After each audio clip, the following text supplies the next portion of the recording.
Hello, everybody. Welcome to the Buckeye Weekly Podcast. I'm Tony Gerdeman here, as always, with Tom Orr. Tom, how's it going? Tony, it's not bad. It has been. The day has barely started here in Las Vegas. I've already had like a day and a half of stuff going on. A lot of. We can get into it later. Yeah, we will. It's been a long morning already, but we are here in Las Vegas for 2025 Big Ten Media Days here in the heart of Big Ten country, Las Vegas, Nevada. It's part of the Big Ten footprint when you consider the entire nation is Big Ten country. But yeah, today is the first day, as you guys know, of Big Ten Media Days. We'll be here. Ryan Day and the Buckeyes will be here later in the afternoon. We've already seen Ryan Day. Yeah, we did see. We were on the walk over here, saw Ryan Day on the phone. That's the only time. That's the only way I ever see him, basically. If he's not talking to us, if he's not coaching, on the sideline, he's on the phone. So we are here with you guys for the next however long, hour or so. Go ahead and throw your questions in there, super chats, whatever, and we will get to them.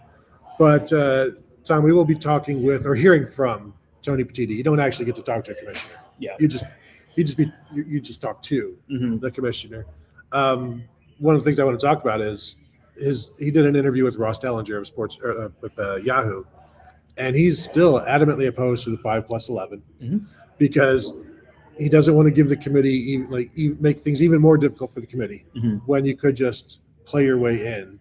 And he also said, "I'm fine keeping it with 12 next year." So it sure doesn't seem like it's going to be. Doesn't seem like we're headed towards 16, but then also there's so much money there.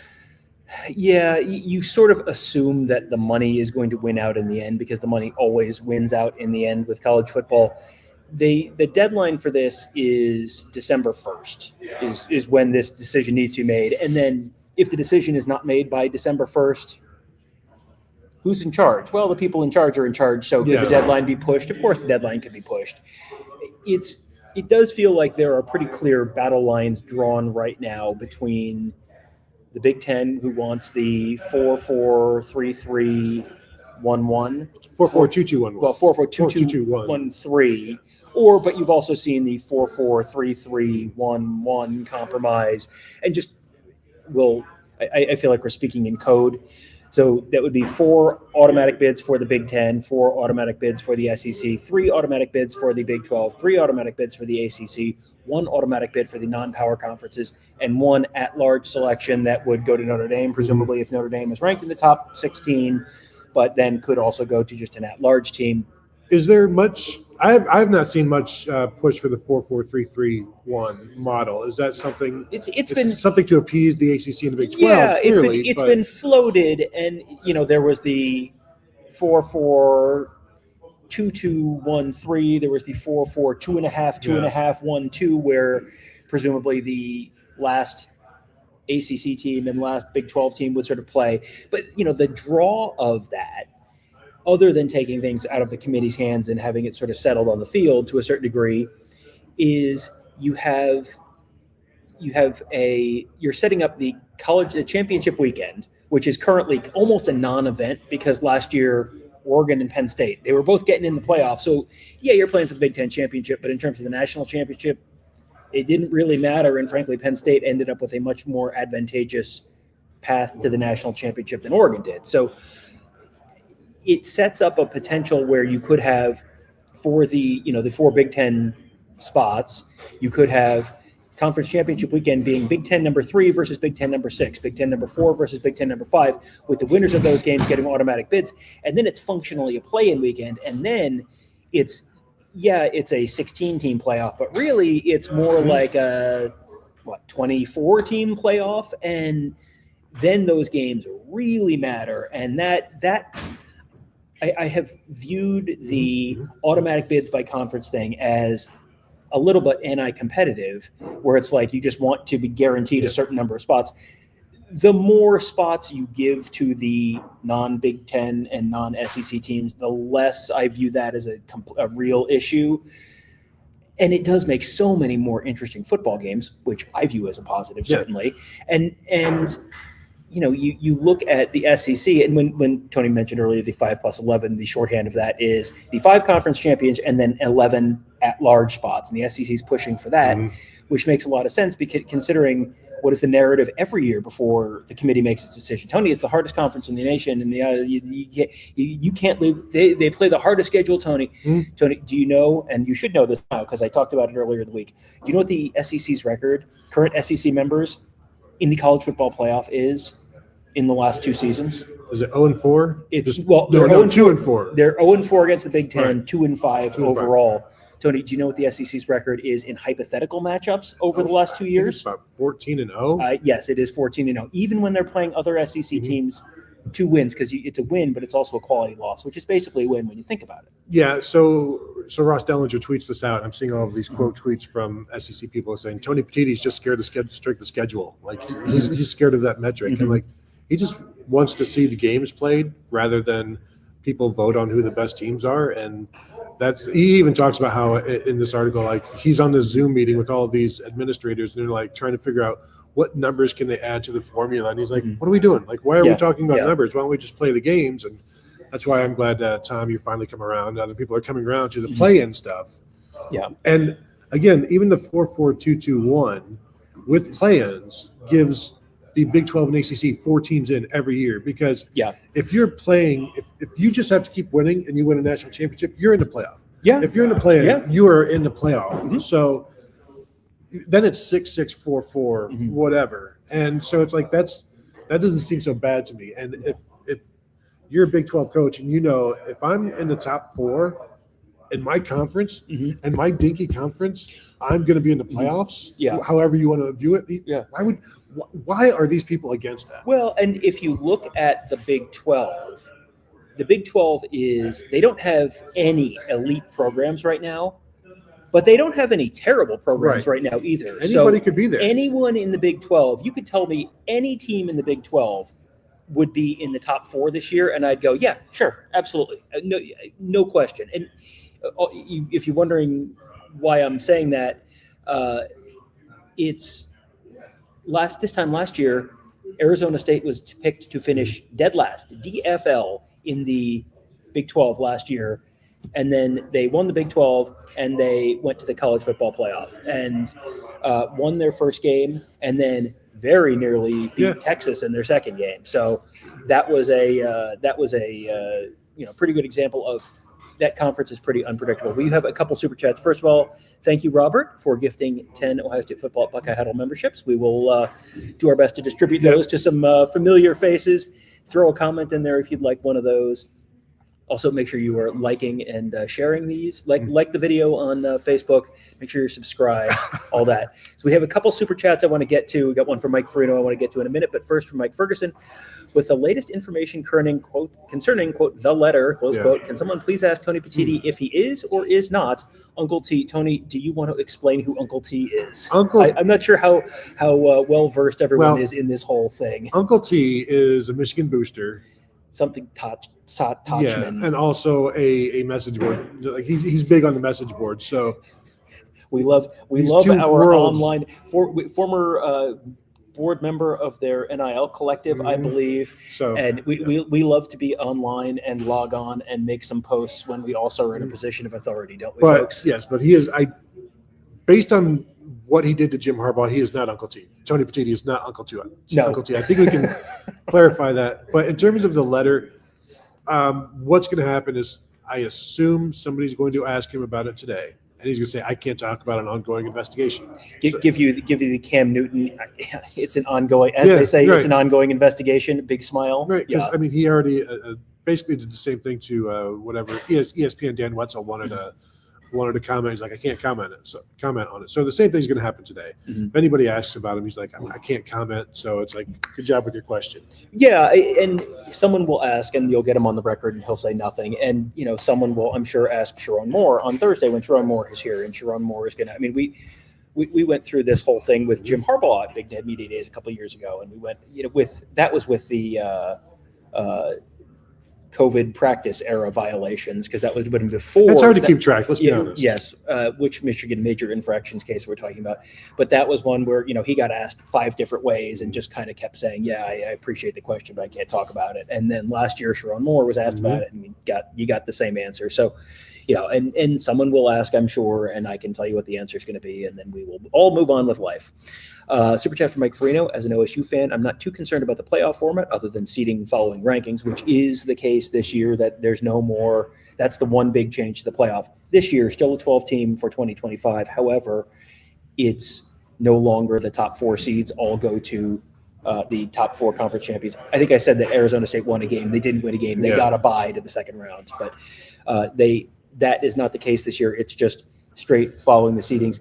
They are not, I don't believe, reseeding in the second round. So that has not changed. But it will just follow. So if you are the number 2 seed, the number 3 seed, whether or not you won a conference champion, you will be the 3 seed in the playoff this year. So he says he's not too concerned about the playoff format. Other than that, OSU would have made the 16 playoff any year other than 2023 and an 8-team every year in the college football playoff era. We've said this before. There is no program that benefits more from the expanded college football playoff than Ohio State. And you will probably have people who tell you, well, what about Penn State? They've missed it and they would have made it. And that's true. But I think Ohio State has hit a lot of the metrics you traditionally look at in terms of recruiting and the blue chip ratio and all that, where you have to have a certain level of talent to win the national championship. And Ohio State has been above that bar every year for probably basically since the invention of the metric. And, schools like Penn State, there's a reason that Penn State has not been able to clear that bar, get over that hurdle against the Ohio States of the world, against the Georgias of the world, or the Alabamas of the world. They're just a little bit below. So Ohio State getting in, you saw what Ohio State getting in looks like last year. In how many years would they have had one of the most talented teams in the field, and they missed because it was a 4-team format? They would have missed last year because of the loss to Michigan, but then they get in and then they go on the run that they went on. Yeah, I'm just looking through the rankings history, and also 5+11 benefits Ohio State tremendously. They don't have to play their way in other than be ranked basically in the top 15-ish. And the only time they haven't been ranked in the top 15 in the last 20 years at the end of the season is 2011. And 2004 is 21 years ago. So it's like, and even before that, they would have made these playoffs so many times. So 5+11 is great for Ohio State, but I think it's the excitement of like SMU, Clemson, Miami, and Syracuse are all in the playoffs last year. Colorado, Arizona State, BYU, Iowa State are all in the playoffs last year in this playing in type of thing. To me, that's entertaining. Yeah, it's interesting. It's more important games, and makes up for a lot of the bad non-conference games that we all have to sit through. And then also the play-in era encourages better non-conference games because the 5+11 era discourages big-time non-conference games because you just want to look pretty. And you look at the old school 30 years ago, Ohio State's non-conference schedule in 1995. Oh yeah, was 4 power 6 teams. Let's see if I can do this off the top of my head. Boston College, Washington, Notre Dame, 95. Did they? Oh, they played Pitt that year too, right? Exactly. Yeah. And that was normal. Granted, it was big to have Notre Dame on the schedule, but they always played like 3, 2, 3, 4, like real legitimate Power 5, Power 6, whatever, however many power conferences there were back then, teams. And it's because basically there was no national championship game. Right. Then they bring in the Bowl Alliance, then the Bowl Coalition, and that's when you start seeing all of these soft non-conference schedules built because we want to be in that top 2. We got to look pretty to do it. And now you still have, I only need to be in the top 12 or whatever, and it's still like, well, we don't want to play too many tough non-conference games. Right. And it's just been baked in. Like it's just expected now. And it's accepted that you can have a non-conference schedule like Ohio State did last year, like Penn State does this year with like Nevada, Villanova, and one of the Florida Atlantic's internationals. Yeah. There are. I was looking through some of those schedules, and it's like there are several teams that are playing basically the Indiana non-conference schedule. From Indiana is one of them. Illinois, I think, is playing a pretty not that interesting non-conference schedule this year. And a lot of that has to do with the fact that the committee has whatever criteria the committee has. But until it becomes extremely apparent that the committee is not just doing sort by losses, ascending order, which is basically how they've treated things. It's like, well, they're unbeaten. You have to put them first, and you have to, and it doesn't matter who they've played. You're incentivizing people to schedule crappy non-conference teams. If you have the conference thing only, you're really doing ranking by conference. Are you in the top 4? You're in the top 6 of the conference. Your non-conference schedule can be much more ambitious, because even if you go 0-3 in the non-conference, if you're top 4 or top 6 in the conference, you're still in the play-in. And if you do win those non-conference games and you put together a strong resume, it could potentially bump you to get that at-large bid.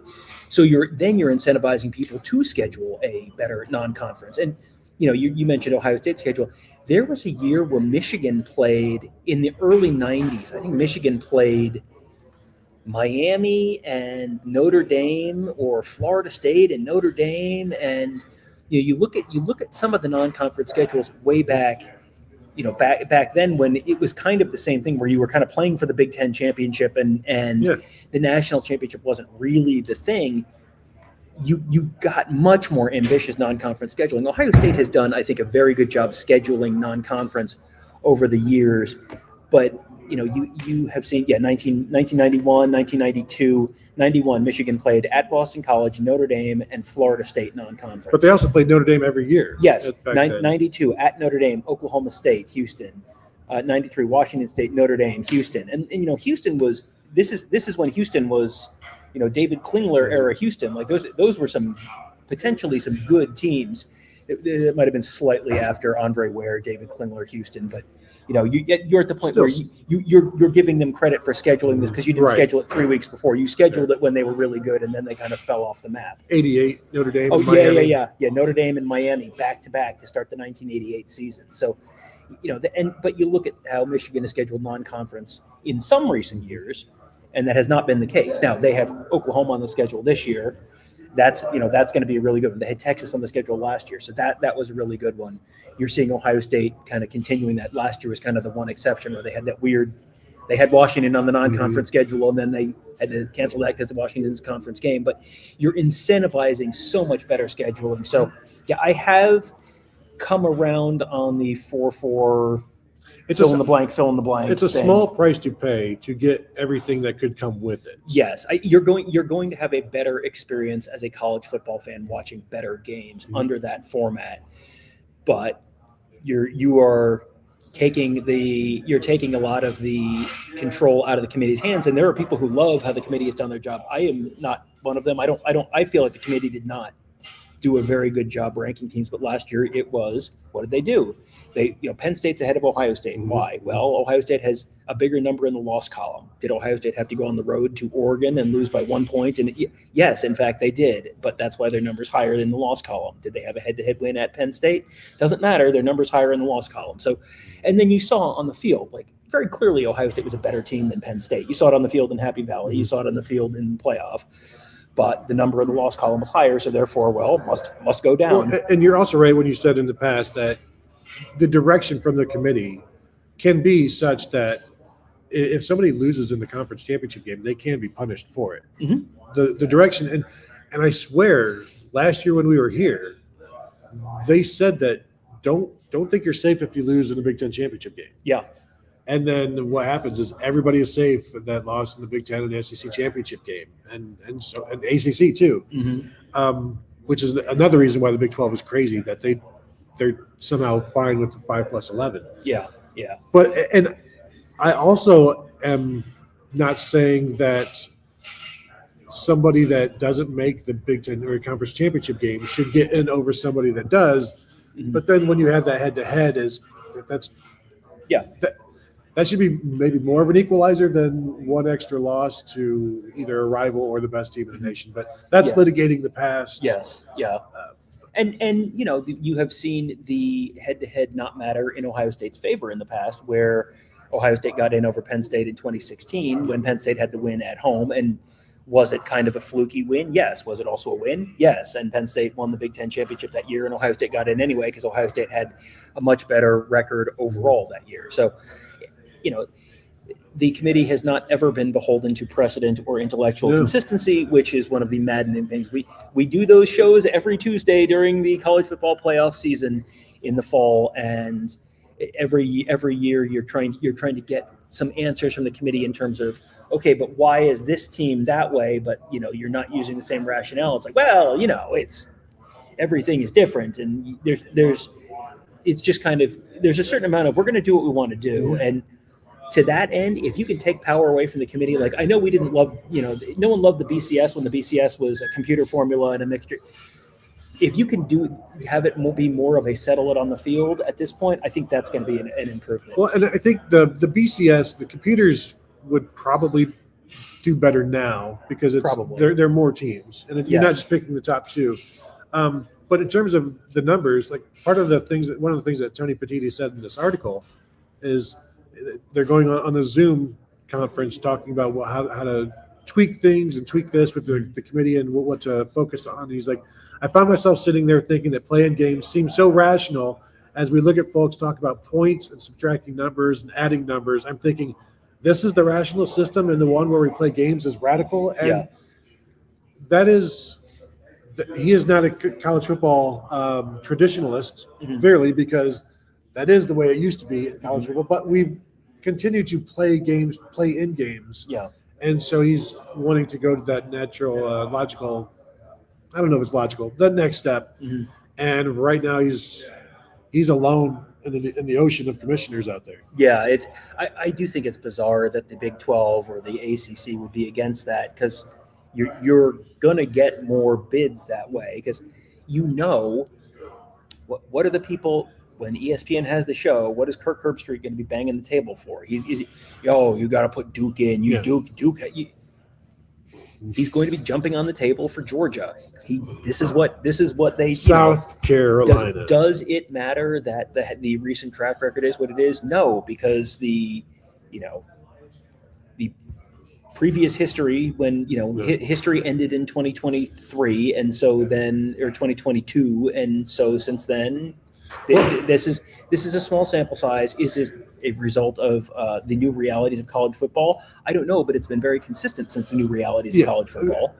Think of whatever the number 2 team in the Big 12 is, where they're an upstart. They're going to get the treatment that Indiana got last year, where they are disregarded as in any way possible. Like, well, they didn't play the best team, they didn't play that team, they didn't play this team, and look at their non-conference schedule. Like This is the subjective nature that Tony Petitti is trying to get out of. And I'm not declaring this guy a hero or anything. It's just when you agree with me, I'm probably going to like what you're saying. You know? I have a super chat from Robert Howard. How many random bylaws will this get me? 10.2.2.1. Yeah, boy. I'm sure you've got them. Just throw one up. You got to have some in there. I don't know that I have any. Let's see if I have anything. I might not have any in the. Just be careful what you bring up. Yeah, I'm looking through. I have college football playoff rankings. Well, we're going to punch this one into the show. We'll just see what it is. Nope. Okay. No, this is Ward Manual. This is from one of the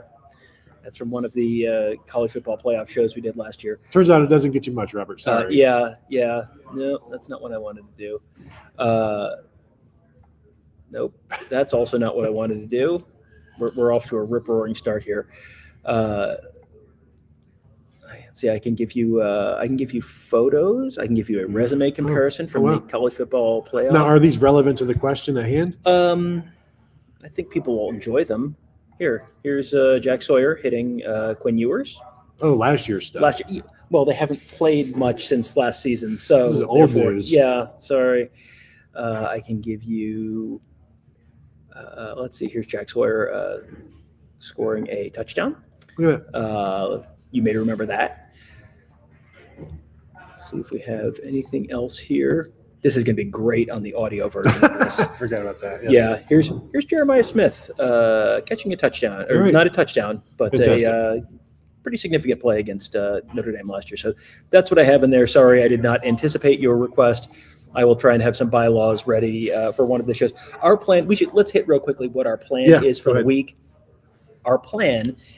This does not start. The daily events do not start until 2 p.m. Eastern or 2:30 p.m. Eastern each day that we're out here. I think it starts at 2 p.m. Eastern today, and then it'll be 2:30 p.m. Eastern the next 2 days. So our plan is, we recognize that you are sitting at the office right now and going, hey, I wish there was something I could do other than work. And we understand and respect that. And so our plan is, things open down here at 8 a.m. Now that we're here and we have our credentials and we're all set, we can get started earlier tomorrow. But our plan, and that's Pacific time. So our plan is, plan on us about 11 a.m. Eastern. We'll have a live show like this. Then throughout the day, it's a little bit of a gong show in the actual event space right now. So we'll have to figure out how much we can stream, or whether we're going to have recorded stuff. We'll have interviews with players and coaches throughout the week. That'll be throughout the day. I'm going to try and get some individual interviews with reporters and that kind of stuff, talking to people about their teams. And then at the end of the day, which the day ends at 5 o'clock Pacific time, 8 p.m. Eastern, Tony and I will be back out here and we'll do another live show kind of recapping the day. So plan on like 11 a.m. Eastern in the morning for like a little bit of a day preview, and we'll answer all your questions and all that kind of stuff. But then also plan on about an 8 p.m. Eastern. We'll give you a little prime time and give you, probably half an hour to an hour, depending on how much we have to talk about and how much we have to do, and how long a day it has been. Because it is as I said earlier, already been a kind of long day. Yeah. So, yes. Let's. I'm going to run through some of the questions, some of the comments in here. Steve reposted the stream. Thank you, Steve. TE13 wants to know, how many pickle vendors has Kevin located? He's sitting across from us. Any pickles yet? No pickles yet, right? He waved, or maybe he was saying 5. I think they had a pickle slushy at Fat Tuesday, but I was going to get. They had a pickle slushy at Fat Tuesday. I think they have pickle slushies at Sonic as well. Now they're non-alcoholic, but yes. Fat Tuesday, very alcoholic. Sue says, hi guys. Hi Sue. Good to see you. Good to have you here. Jack says, Tom, who is that next to you? The man in the glasses next to you looks an awful lot like Clark Kent from Barstool's Big Noon Kickoff Show. I don't know what that is. Well, Clark Kent is from Superman. But I know that. But Clark's Kent goes in your heart. But we can probably talk about the Dave Portnoy Barstool Fox thing, because I just wanted to get you started on it. But no, this does not encourage me to watch Big Noon, to watch Dave Portnoy up there. And I am just imagining Urban like looking across the desk like, this is, God, I wish Jacksonville would have worked out for me. Urban and Nick are going to have a text chain about Desmond Howard versus Dave Portnoy, and you probably have Pat McAfee in there. And I don't want to use the phrase conclusive proof of the decline of American civilization, but I'm not a.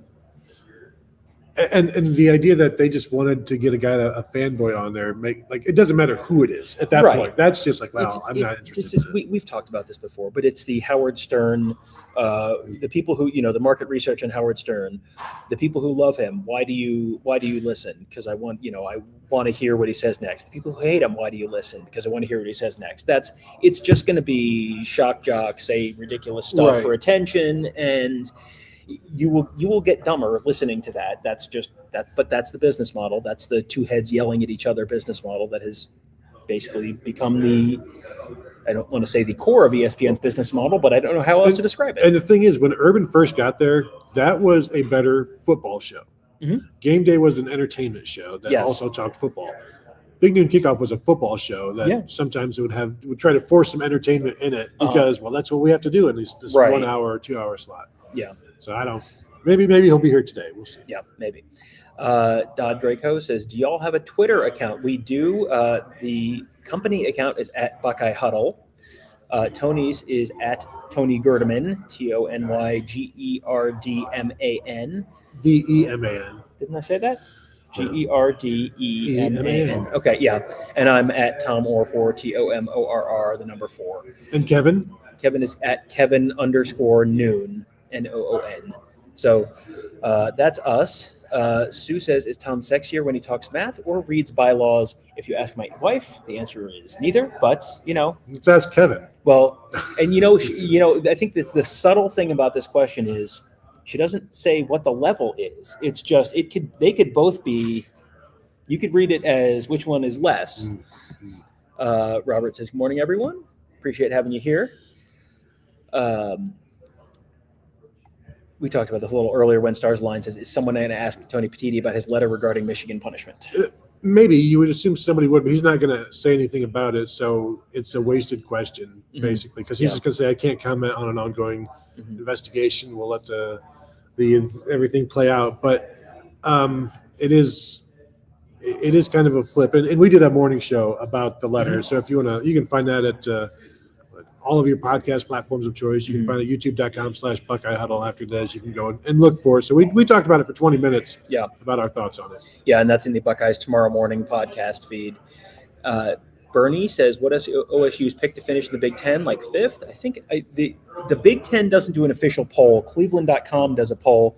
I think they were second. Yeah, they were second behind Penn State, but it was by like one vote or something like that. So, yeah, I was reading my Pick Six previews on the airplane on the way out here, and he has them in that order as well: Penn State and then Ohio State. And I think that's entirely reasonable. Penn State this year is sort of in the situation that Ohio State was last year, where they've got a lot of guys back, and if there is a year where they're going to get over the hump, it's this year. 2 years ago, it was Michigan's year where they had everybody back and they made the run the national championship. Last year, it was Ohio State's year where they had everybody back and they made the run the national championship. This year, it's pretty much Penn State's year. 2026 looks like, you never know with the portal and all that, but 2026 looks like that might be the Oregon year. But this does look like it's going to be the Penn State year, potentially. But, Ohio State did the natty or bust thing last year. I'm very interested. I don't know who I'm talking to from the Penn State beat. I'm going to try and ask someone, is the mood in State College natty or bust this year? Because that's this is, if it's going to happen, it feels like this is the year it's going to happen for them. And was that a good thing for Ohio State last year to have that? Because I'm not convinced that it was. Yeah. Do you think I can grab one of those waters? Well, Kevin can. Terry Can I grab says, one of those waters? Are they going in there? Terry said, who leaked the Tony Petitti letter? I'm curious if anyone asked him a question about it. We talked about the questions about it. I can tell you who leaked the Tony Petitti letter. It went to Dan Wetzel, who has been leaking. He has gotten several, very apparently. I'm not on the text chain or whatever, but allow me to assure you he's getting stuff from the Michigan side, just based on the information he's getting and how it's being presented to him. It's very clearly coming from the Michigan side. And the short answer is that Michigan wants the conversation this week. I don't know that it's going to move the needle, but just in terms of national, in terms of the committee, what it gets said this week is not going to change what the committee does one way or the other. It is going to shape the national narrative around it. So then if they do get punished, it's going to be, oh boy, this is unfair. What an injustice. That's why you leak this one day before Big Ten Media Days. Well, and it's not like this letter is news to the committee, right? This was read to them, so this is nothing new. There's no news for the committee. It's just interesting timing. Yep. Doug Shepard says not concerned about where the writers predict Ohio State will finish. Ryan Day will have them ready, and I'm sure that they. We have seen many times in the past that the preseason ranking from the media folks has only some to little correlation to the postseason standings. I remember where Indiana was ranked last year, very near the bottom, and we saw how that happened. I have not seen anybody, any outlet, any magazine pick Ohio State to win the Big Ten this year, which it's pretty interesting. Like everybody's just latched on to Penn State because it's like this is not about taking turns, but it sure seems like people are like just falling in line with that idea. I'm always big on road schedule, and the fact that Penn State has to go to Ohio State immediately concerns me if I'm Penn State. And they also have Oregon at home this year, but you're at a spot where you could lose both of those games and still make the playoff, and you get hot and you make a run. I would have looked at that schedule as much more of a concern under a 4-team playoff where it's we still have not seen James Franklin get over the hump against Ohio State since 2016, and he's got to do it in Columbus this year. Could he do it? Absolutely. He's got the team, he's got the talent. He's got a new defensive coordinator, which is something that I'm sure we'll be talking about I'm not sure if you and I were talking about this, but the idea that Penn State would lose to Ohio State and then lose to them again in the Big Ten championship game, and then also play them in the playoffs, what that would do to the Penn State. Oh, man, that would. I mean, Penn State last year had the perfect season to drive Penn State fans insane. And Penn State Sports Talk says James Franklin talks tomorrow. Yes, that it is Ohio State today, among other teams. Penn State tomorrow, Penn State and I think Oregon tomorrow, and then Michigan on Thursday. But Penn State last year had the perfect season to drive Penn State fans absolutely insane, where they went 11-1, and they're a top 5 team nationally, and they make it to the Big Ten championship game. What was their one loss in the regular season? The same team they can't ever beat. And was it at home in heartbreaking fashion? You know it was. And so then they go to the Big Ten championship game. They lose there. And then they go to the college football playoff. They win the first game, but it's against SMU. And it's like, yeah, it's a great win. But it's not that's not a pelt you've got on your wall.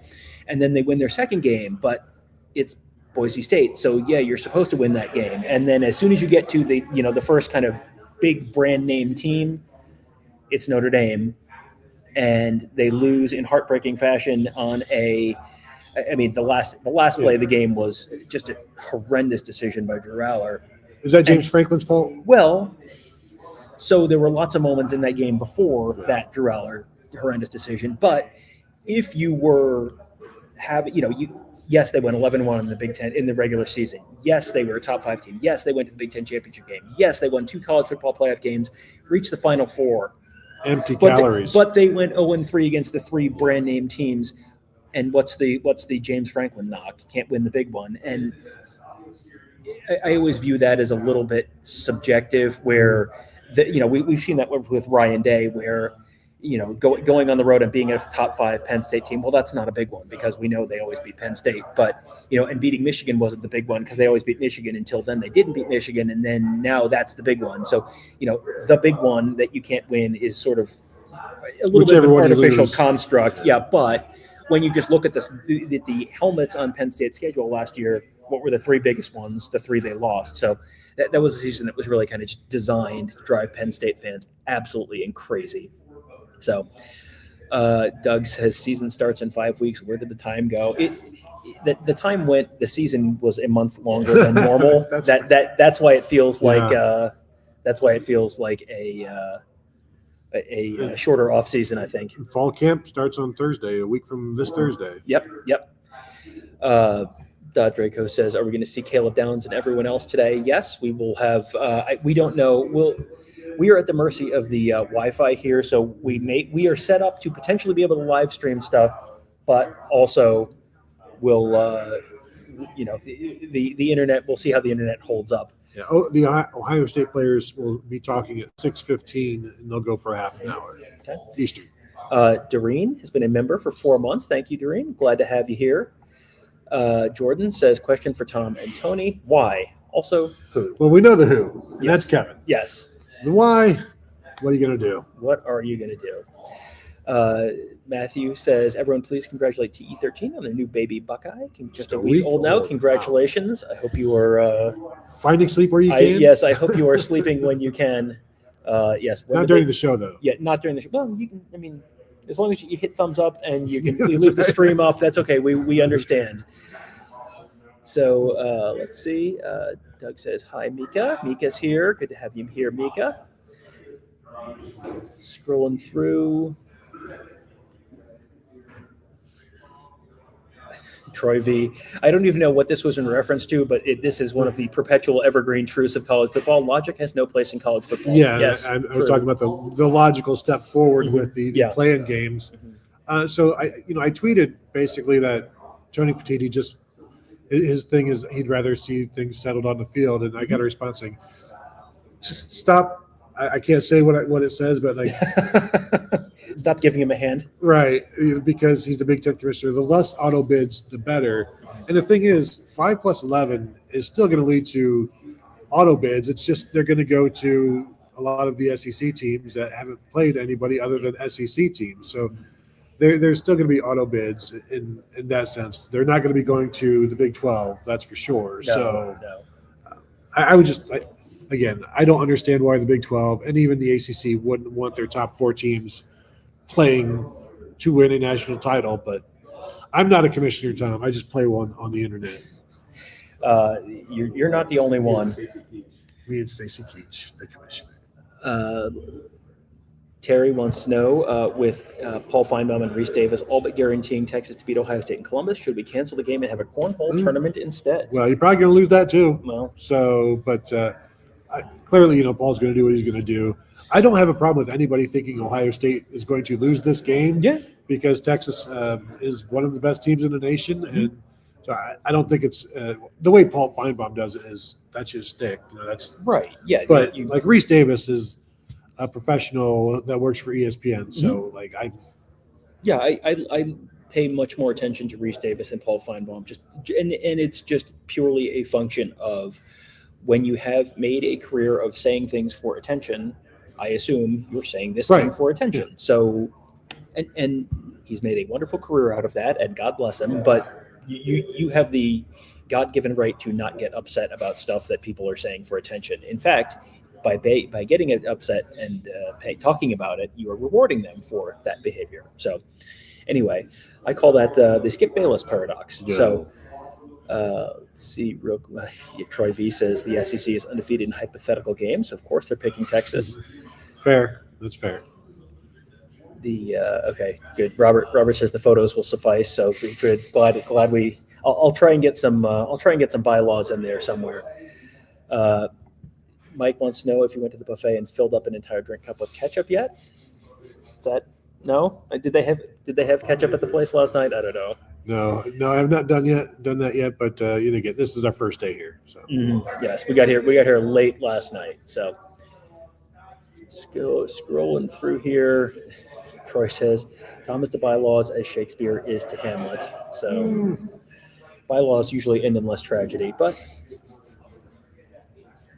Neil wants to know what's the temperature right now. It has actually cooled off slightly from the last few days. It was I walked the strip this morning for a video that's going up.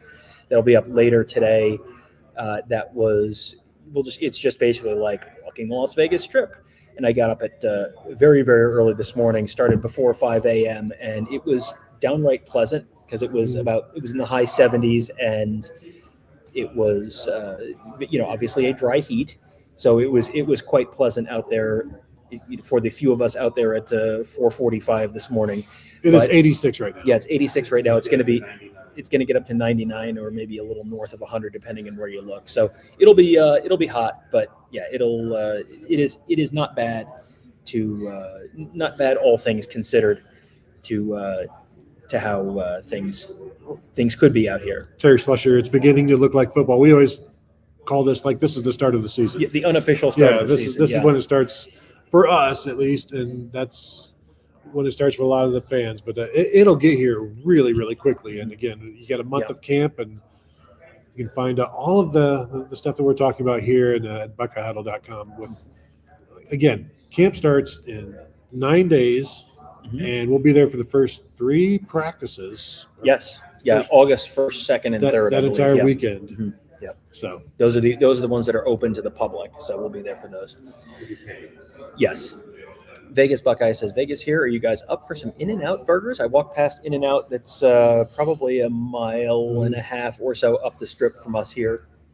And I am always up for an In-N-Out burger.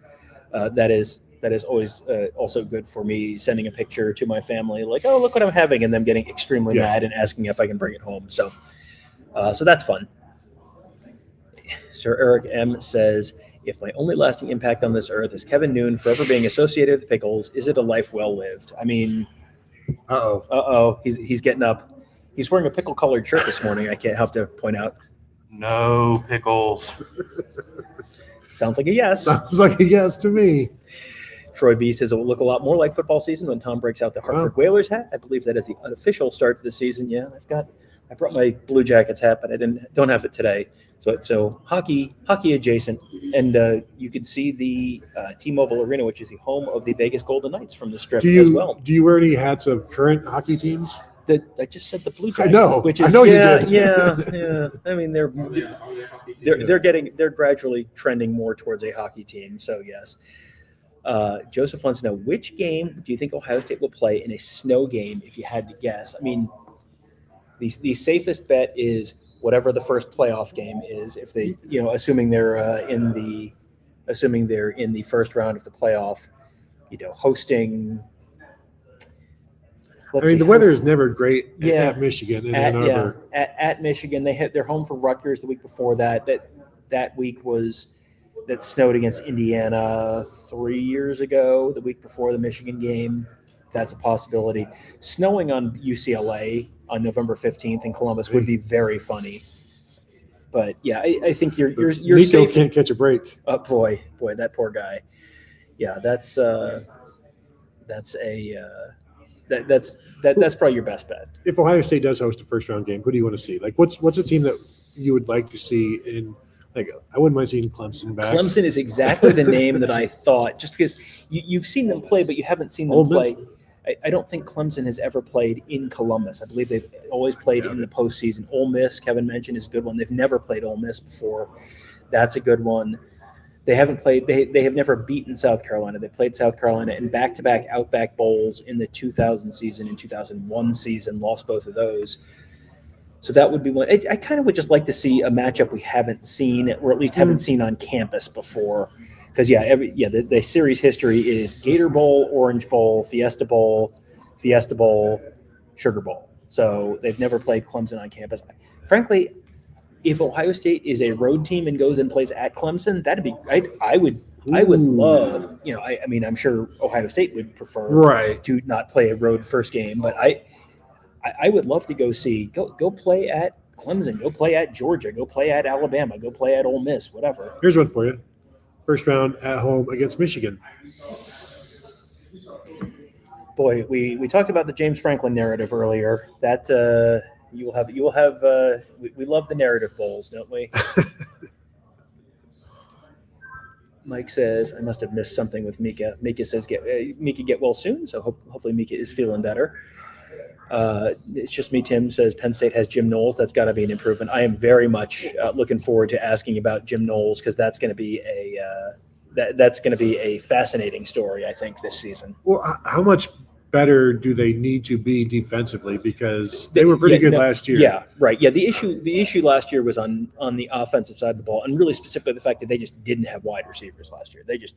They played the semifinal game against Notre Dame, and their wide receivers had 0 catches. That can't happen. And they have completely turned over that wide receiver unit from last year to this year. They had Julian Fleming graduated, and then a whole bunch of other guys transferred out, and they basically did a shift change, more or less. And so they've got a whole new group of wide receivers. No Tyler Warren this year, but you've got Drew Aller. Let's see what Drew Aller looks like this year. They also have an incredible running back duo. They've got Nick Singleton and Katron Allen both back. I think they've got 4 offensive linemen back from last year's team as well. So they should be real good on the ground. Andy Kotelnicki is creative, certainly, in the almost too much at times. Yeah. I wonder if he has to dial it back some without Tyler Warren, and does that limit Drew Aller because maybe he's not a receivers quarterback? I think there's still a question there. But in terms of the defense, they were numbers. Losing Abdul Clark. They've got Denai Dennis Sutton, and they've got a couple of still some guys up front, but they were number 6 in yards per play last year defensively allowed. So I like when Jim Knowles came to Ohio State's defense was bad, so they got better. Yeah. I would expect Penn State's defense to still be good, but not be as good because of the losses and the implementation of I still would shock me if they're a top 10 defense, just because that's pretty much what they are. Well, and you look at the trend with Jim Knowles, and he has gone in places where the baseline has been very low. Like his Oklahoma State defense, he came in and they were a tire fire, and Ohio State's 2020 and 2021 defenses were kind of a tire fire. And his trend has been first year better, second year improvement from there, third year excellent, extraordinary. They don't probably need to be extraordinary this year, but if he can just kind of hold serve from where they were last year, that would be perfectly fine. That would probably get them where they need to get, assuming the offense can pull its weight. But that's going to be a challenge because you lose Abdul Carter, and boy, I don't know that it's a coincidence that the Ohio State defense didn't look as good the year after Chase Young graduated. No, certainly no coincidence. I'm wondering what if he goes back to the Oklahoma State way of things, or if he's learned some things from his time at Ohio State, or if he was forced to do some things at Ohio State that he didn't necessarily want to do, but it worked. Yeah. So now does he stick with that, or is this an opportunity for him to go back to doing what he wants to do, because he's going to have complete control to do that based on the $3 million a year that he's making or whatever. Yeah. Like there's nobody in there saying, I want you to do this or you can't do this. He can do whatever he wants. So does he go back to what he always loved doing? Yeah, I would. Well, I mean, it will be an interesting sort of social experiment, because he's got more of the Ohio State level talent. Oklahoma State, he was it was a little, the Apollo 13 kind of defense, where it's like, well, here's what we've got. We've got a sock, and we've got some duct tape, and we've got some. You need to make a scrubber. Yes. So, and he did it. And, he did it with a pass rusher who weighed about 220 pounds, but who had something like 18 sacks or, some ridiculous number like that. He doesn't have to do the Apollo 13 with the Penn State defense. So it was going to be really interesting to me to see how similar or how different is it from what he ran at Ohio State, because there have been competing narratives on that front for quite a while, and it feels like we're going to get a little bit of an indication which direction that may have been more true. He certainly doesn't want to go back to the baking in 5 big plays to the defense like he did in 2022. Yeah, yep. It's just me. Tim says, you guys didn't drive there, did you? No, we did not. It is. I prefer to drive everywhere. Like I'm not like afraid to fly. It's just flying is generally not a particularly pleasant experience. Our flight out here was half full. Yes, had the. We were on Southwest, and I was in the late 40s and got an exit row seat. So I got the exit, and it, there's plenty of room. I could just throw both bags in the compartment above head. It was delightful. So if every flight was like that, I wouldn't mind flying, but every flight is not like that. Steve wants to know if we have any early thoughts on the Ohio State versus Texas game. The more I look at this, the more I feel better about Ohio State's chances. But then, or not chances, I think feel better about Ohio State winning. But there's such a huge assumption that Julian Sayin is going to be okay, or Lincoln Knowles, and I'll just say Julian Sayin. That's a very large assumption when you're going against a Texas defense that's got skill. Now the offensive line, I assume, is going to be pretty good for Ohio State, so they're going to protect him. They're going to be able to. I don't think they're going to run the ball. I've already said they're going to be held under 100 yards. They were last year. But the advantage that Ohio State has, one, Texas has no idea what this defense is going to look like. It's all going to be based on assumptions. So that gives Ohio State an advantage to do some things that Texas will have to deal with and then recover from. And like at halftime, we're going to be like, how are we going to deal with this? And then Ohio State can just do something differently. So I think there's an advantage there. Ohio State's skill, they've got enough skill. I like Ohio State's secondary and their linebackers. Texas is going to try to run the ball. Is Arch going to be part of that? How much is – they don't have much behind him. Right. So do they want to protect him? I think it's going to be fascinating. I love that it's a noon kickoff. No. Go ahead. Talk about Texas. Confess your unpopular opinion. Yeah, I think there's a couple interesting pieces of this. And I do think – I'm not saying Ohio State's going to win the game. I'm not saying Texas is going to win the game. I expect it to be a pretty close competitive game. If you're looking at the Ohio State side of things, like I feel like I don't need to explain Ohio State's question marks / potential weaknesses to this audience. Right. So from the Texas side of things, Texas has had some turnover on their offensive line. Texas has had some turnover on the defensive line. They're in a similar position where they've got some really, really good players, but they're also replacing a lot of guys. I think Arch Manning could be amazing. He could be fantastic. We haven't really seen it yet. He's been good in the times that he's played, but he didn't come in like Tua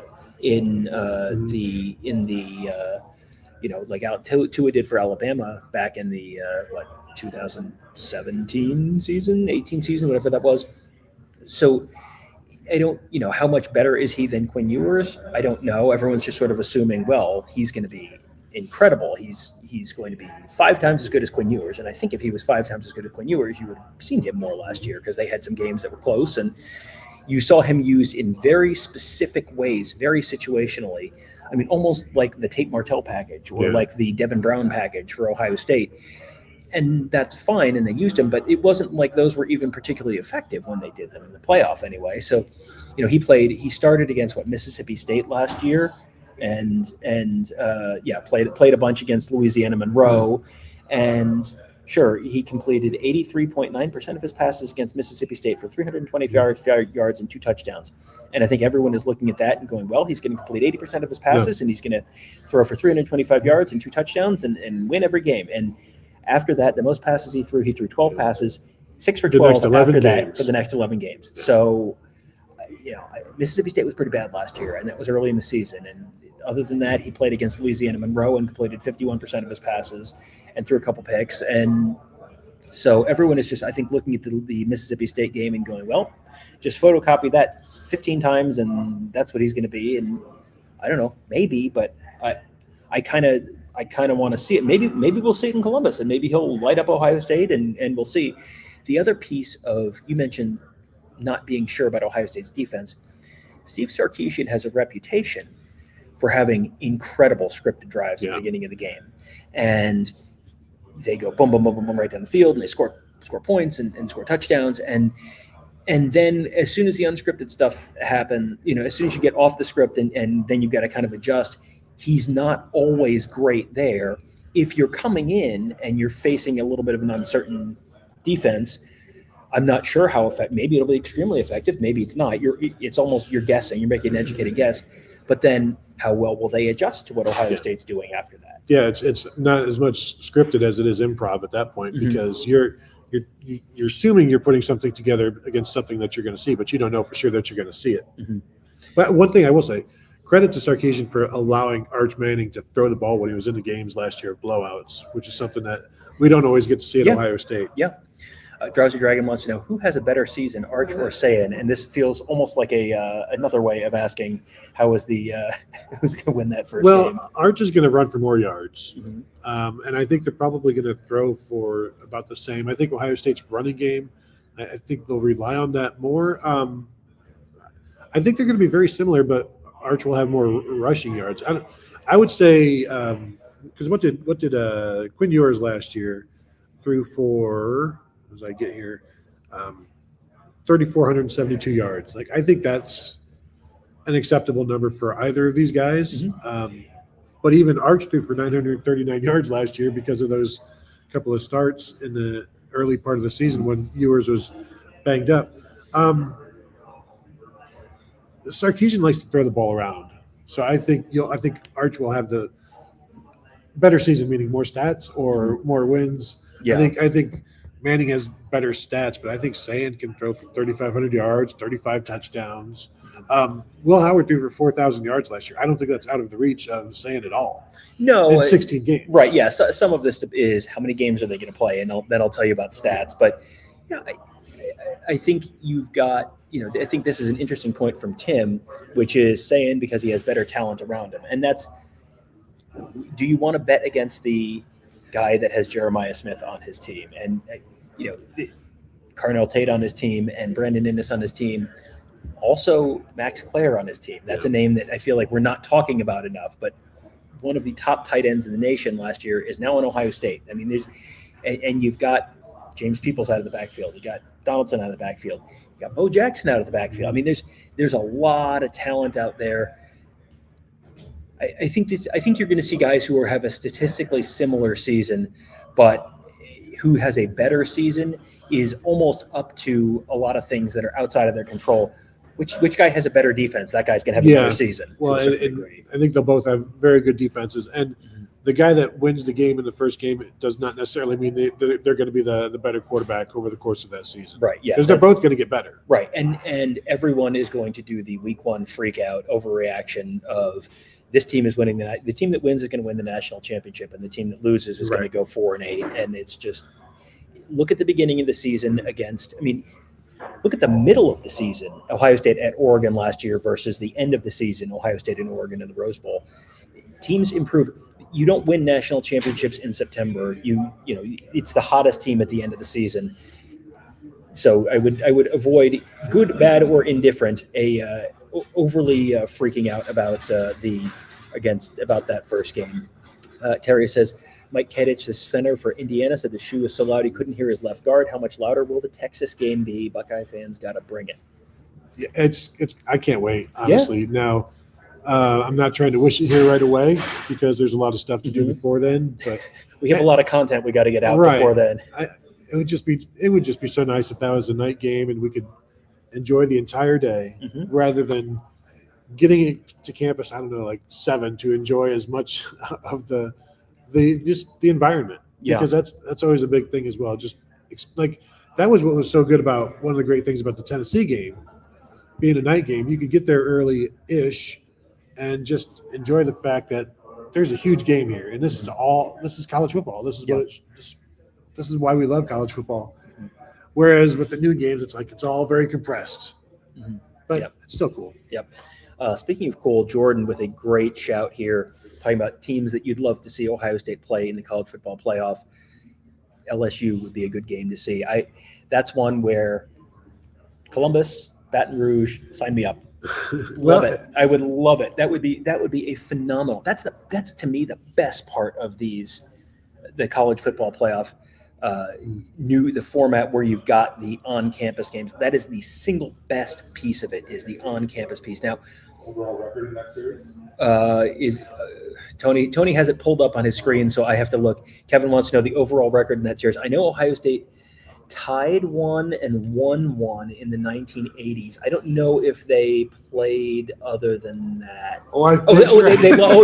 Yes. Sorry, they did play in the national championship game in 2007. So is it 1-1 and 1? Okay, yeah. I was trying to think if there was. I was thinking back to regular season games, and so yeah, they tied 1 and won 1 in the 80s and lost the national championship game in 2007. The regular season games are classics, down to the wire. Bobby Olive with a big win there in '88, I believe. Yep. One of 2 famous 13-13 Ohio State ties in the late 80s and early 90s. Igor and Gee only recognized. Yes, Igor and Gee only recognizes one of them in, as Kevin points out. Mika says, don't sleep on Lincoln Kienholz. Yeah, we're not. I think Lincoln Kienholz is, I think there is still a close enough quarterback battle that it is legitimately a question which guy is going to start. And I think, to me, right now, Ohio State is waiting for someone to kind of get across the finish line. There is a certain standard that they're looking for out of their starting quarterback, and I don't know that they feel that either of those guys is there yet. And I think that's the same thing, the same kind of conversation we had in 2023 to a certain degree, where there was a little bit of a back and forth jockeying, and you were sort of waiting for someone to get across the finish line. Generally, these quarterback competitions, we have a sense who's going, who's ahead, even if they don't want to say it. And I think we've generally been right on that, that person is ultimately won out. And I think Sane will ultimately win out. But I also, Kienholz, they have been very high in Kienholz, even since he got to Ohio State. So he's gotten thrown in some really unfair situations. Like that Cotton Bowl was extraordinarily unfair. But he is someone who has the tools to be a very good Ohio State quarterback. Julian Sane has the tools to be a very good Ohio State quarterback. I think they're just waiting for someone to kind of get across the threshold and really win that job. And let me be the first to say, nobody's ever said this, they're going to need both of those guys this year. But what about Tony? I thought if you had 2 quarterbacks, you had no quarterbacks. Well, there is some who will say that, but that's why you need to have the starter settled for Texas, and then it's not we're going to do this the Jim Harbaugh way. We're going to let somebody start against Texas. Be more specific. And then we're going to let somebody start against Grambling, and whoever has the better day gets to start the rest of the season. Wouldn't be the first time you had a quarterback drama with a Texas game in the Horseshoe. That was too soon. 20 years ago. Sue says she'd like Miami just to break their hearts again. That's another series that we haven't seen, and that's one they haven't played since 2011. They've played enough though that it's like it feels like they've played. Yeah, I mean 2-2. They had the home and home. Yeah, the home and home in the 2010 and 11. The national championship game in the Fiesta Bowl. the Kickoff Classic in East Rutherford in 1999. Boy, that was a game that didn't go the way I was expecting. And then 1977, Ohio State beat them 10-0. That game is famous. Tony, what is the 1977 Miami-Ohio State game famous for? What do you know? Food poisoning? I have no idea. There was a documentary film crew there in the locker room before the game. And so when you see footage of Woody Hayes in the locker room, it's from before. Is that the BBC game. documentary? I think so. Yes. Yeah. And so that was that game. So yeah, I would be okay with this, Miami, because it's Miami in Ohio Stadium in December.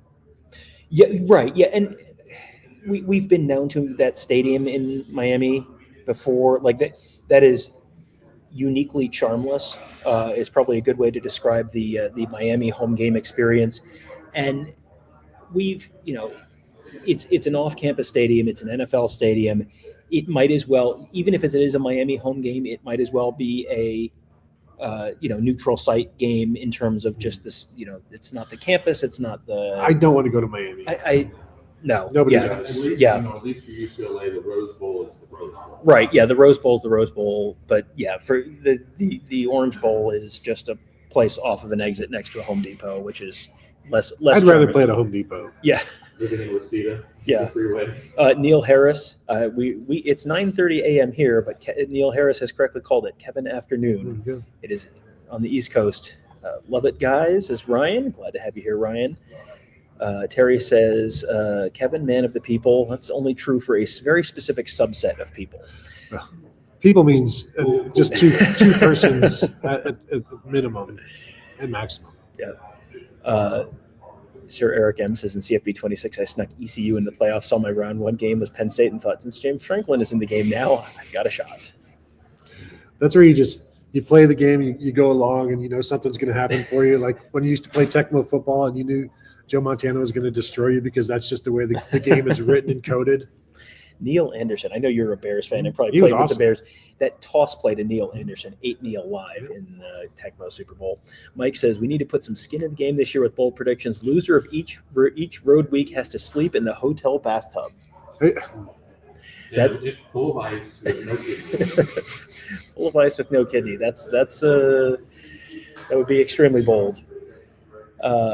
Well, Adam wants to know, anyone to ask Sharon Moore why he's suspended for games 3 and 4 and not games 1 and 2. I mean, we can. We know the answer to that question already, and the answer to that is Sharon Moore went to Oklahoma, and so the game at Oklahoma week 2 is one that is particularly meaningful to him personally, and so he would like to be there. So that's the answer to that question. And again, any question that has anything to do with the NCAA investigation, Sharon Moore is not going to answer. Nope. It's just I can't speak on an ongoing investigation. So it's like, why aren't people asking him about it? It's like because they know what he's going to say because he's not going to provide an answer. Right.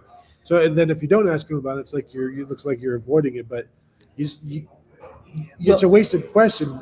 And these, just to give you a sense for how these events are structured, you're in kind of this big group setting, and these are generally unmoderated. This is not like the Ryan Day press conference at Ohio State where Jerry Emick is standing in the front and he knows, you raise your hand and he writes your name down and then he points to you and says, Tony Gerdeman, Buckeye Huddle, and then Tony asks this question.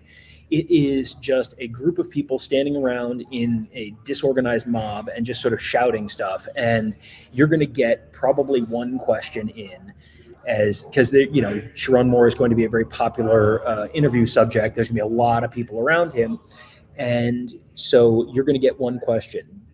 Is your one question one where I just want to ask this question, even though I know he's not going to answer it? You want to get an answer to the question. So you want to ask something, and you want to ask it in a way that you're actually going to gain some new information rather than just I'm trying to prove a point. Trying to prove a point it doesn't or work. own someone. And in terms of is he suspended for games 3 or 4? Like that's not even been officially.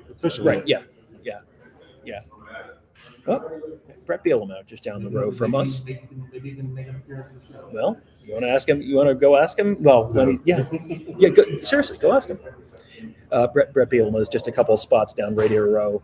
That would be a fun guest. I'm not sure what his schedule is today. He's getting He's getting mic'd up to go talk to someone. I don't think we're going to be around long enough to. Yeah, we'll see.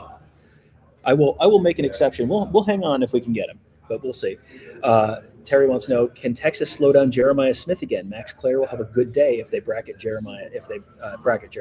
That's how I view it. Like, if you want to go ahead and load up on Jeremiah, the Ohio State tight ends had 7 catches in the game, the Texas game last year. Cornell Tate had 5 or 7 in that one. So if they're doing that, then there's going to be opportunity for everybody else. And you've got to just take advantage of those opportunities. Yep. Speaking of opportunities, Tony, Mike Ferguson wants to know, has Tony found an obstruction post in the press room for the obligatory picture yet? Tony, there are some obstructions in the press room. There certainly are. There's obstructions to productivity. There's obstructions to viewing. Yes, there are very many obstructions in the media room. Yeah, it is an interesting setup in there. I'm wondering if they've got some stuff, hopefully some stuff figured out over there, but we'll see. Son of Sarek says, live from Vegas. Hope you like the $300 hotel rooms. Here's a little secret about Las Vegas. No one wants to come to Las Vegas in July because it's 12,000 degrees, so the hotel rooms are very reasonably priced this time of year. Yes? Yeah. Oh. Kevin just nodded at me, and I got very excited for him. I'm not sure he's ready to be on our live show. Yeah, that's it. We can do it. I don't think one of us would have to leave. We can. Well, that's fine. We'll rock paper scissors. You could actually take him over for a morning show. Yeah.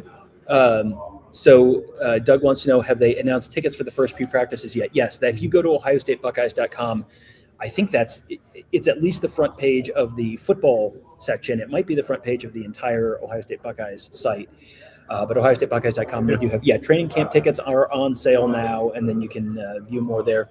It's August 1st, 2nd, 3rd. It's a Friday, Saturday, Sunday morning. 31st. Oh, 31st? And 31st, 1st, and 2nd. Okay. So and the 31st, 1st, and 2nd. Oh, so it's Thursday, Friday, Saturday. And then, so those are on sale right now. And we will be there for all of those. Drowsy Dragon says Miami is a shell of their former selves, never recovered from that loss. And hard to argue. Think about it, there was 34 wins in a row going into that Fiesta Bowl, and they haven't gotten close to that point since then. Not even close. T13 says VIP tickets sold out for a couple of the days. Yeah, but you still you're. Well, there's always the resale. Yeah, well, I don't know if that's true though. I mean, I have seen Ohio State spring game resale tickets, so I mean, crazier things have happened. We'll see. Those are, I think, the coolest thing. Just looking at the kids and families over in the area where they are. You're kind of along the side of one of the practice fields, but generally you'll have players who come out and will high five or sign autographs or whatever. So you will generally, before or after practice, if you're there, be able to have your kids, meet some players. No guarantees on who it is, but I mean, it was generally like a whole bunch of guys would run out and kind of high five the kids and all that kind of stuff. So that was kind of cool. Let's see. I think we are mostly through. It's just me. Tim says, try to get authentic Vietnamese pho. It's really good in Vegas. We have a really good Vietnamese place, believe it or not, in Granville, which is, I believe it, a small town about 30 miles east of Columbus. But Three Tigers Brewing and Mai Chow. It's a very good, very good spot. Not a sponsor, but Doug Shepard says Sharon Moore can always buy a ticket to the Oklahoma game. You can get one from Counter Stallions. Should we wrap up on that one?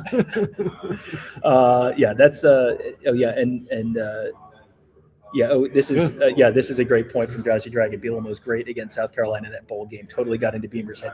That was also a game where they won that game in the most Brett Bielema fashion. They have their package. They have a 7 offensive line package that they call the barge package, which is like all these teams have different names. And Ohio State calls their 6 offensive line package the Bison. They call it the 7. The 7 one is a barge package at Illinois, which is a great name. And they got up in 7 offensive line, and it's like, we're going to run the ball. We're just going to mash your face. It's remember the Oklahoma drill? Let's see if you like the Oklahoma drill during a game. And they did it, and he is. I am fascinated to ask an Illinois reporter if I can get a chance to talk to one. Why does he work in the Big Ten so well? You look at what they're doing at Illinois, and it's like it's all the stuff that worked so well with Wisconsin, it's now working with Illinois, and it's remarkable how well he works in the Big Ten country and the Big Ten footprint. Yeah, no, when he left, I wrote that Ohio State or the Big Ten needs another Brett Bielema, and then Jim Harbaugh came around. But no, not like that. But he's great for the conference. I always enjoy, especially in the Big Ten media days back when he was with Wisconsin. He'd always say something that would get us writing. So it's too bad he has me blocked on Twitter. That if we get a chance to talk to him, I'll make sure that's the first question I ask. Mike says, I saw that Kevin posted about the lack of power outlets there. I guess he's on the pedal bike the whole time to keep the stream powered. Yes, we have found, he said some more of a hamster wheel. He's in one of those big balls from Knockerball. He's just bouncing around. It's kind of like nuclear power where the things have to crash into each other. Let's take him over to the escalators. Oh man, yes. So if you do see a video later of Kevin going down the escalators, you'll find that here at youtube.com/BuckeyeHuddle. But I think we are probably at the point where we can wrap things up. All right, so thank you all for tuning in. Hit the thumbs up if you have not yet done so. We do appreciate that. And of course, hit the bell to be notified because we're going to be dropping a bunch of videos and going live all week here. And of course, you can find us at BuckeyeHuddle.com where we're talking about this on the Buckeye Huddle message board presented by Jeff Ruby's Columbus. So thank you all for tuning in, and we'll talk to you guys later.